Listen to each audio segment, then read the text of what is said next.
One of the most common questions I hear from atheist friends or skeptical friends, or those who kind of write into us at Solas is, okay, what is the evidence that God exists? Come on, persuade me. Well, if I had time, I could give you hundreds of pieces of evidence that God exists, but this is a short answer video, so let me give you 5 pieces of evidence that point strongly to the fact there is a God. And in a short answer video, we can only cover these briefly, so in the show notes for this video, we're going to link to more detail on each of these lines of evidence that we've written about elsewhere on the Solas website. So piece of evidence number 1 that there is a God is the fact that something exists rather than nothing. Arguably, that's one of the oldest philosophical questions. Why is there a universe full of stuff? And you see, science will tell us a lot about how stuff behaves, but it can't tell us actually why there is stuff in the first place. And so really you are forced to one of 2 conclusions. Either the universe just kind of winked into existence miraculously from nothing, which is frankly magic, or we have to posit something like a God outside of the universe who can cause the universe to come into existence. So the fact there is something rather than nothing is my first piece of evidence. My second line of evidence would be when we look at the way the universe is constructed, it seems incredibly well ordered and balanced. When you look at some of the laws of physics that science has uncovered over the last century or 2, many of those laws of physics are beautiful mathematical constructions. In fact, Albert Einstein said that the laws of physics, were written by God in the language of mathematics, which is a profound statement. And the fact is, the way those laws of physics are so beautifully balanced, particularly some of the numbers that are programmed into them that have to be absolutely right, or there would be no universe at all worth speaking of, as a very big sort of suspicious piece of evidence that says something is going on here. And so I would say the order, the structure of the universe, the fine-tuning, as it's called, of the universe, is another piece of evidence that God exists. Well, from science now, we might turn and look at human beings. We might talk about the fact as human beings, we all inherently know that such categories as good and evil, right and wrong, just and unjust actually exist. When we go out and we say that what Hitler did or Stalin did or Harvey Weinstein did was wrong, was evil, we're not just playing with words. We inherently know that the way those men behaved was monstrous and actually wrong. And even if you hypnotized everyone on the planet to say the way that Stalin behaved was okay, that wouldn't make it okay.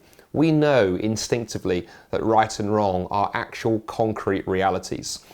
Well, now, of course, that's a problem. If you're an atheist, there's really no way of explaining that, because atoms and particles can't give you justice and morality and good and evil. Only if something rather like God exists, who can breathe sort of justice and right and wrong and those categories into the world that he has made and stand behind them, can we really talk meaningfully about such things. So I think that our instinctive leaning towards justice and so forth is a very big clue that we were created by a God, not just a random configuration of atoms. And then fourthly, looking at human beings and the way that we're made, isn't it interesting that if atheism were true, the only game in town, as Richard Dawkins, the famous atheist, put it, is evolution, which means all that matters is that we survive and pass our DNA on to the next generation. But as human beings, we spend most of our time caring about much bigger things than just survival and reproduction. The things that animate us the most are things like love and meaning and beauty and truth and purpose and significance and exploration and knowledge, and the list of things that we care about that goes beyond survival and reproduction goes on and on and on and on. And again, you're forced to a sort of stark conclusion here. Either we are incredibly mad primates, evolution threw up our genetic code and then had some fun, making us yearn for all these meaningless things, or we care about these things because we really do, as the Bible says, bear the image of God. We were created in the image of God, designed to pursue these much deeper realities. And then lastly, my 5th piece of evidence would be history, and particularly life and death and resurrection of Jesus of Nazareth.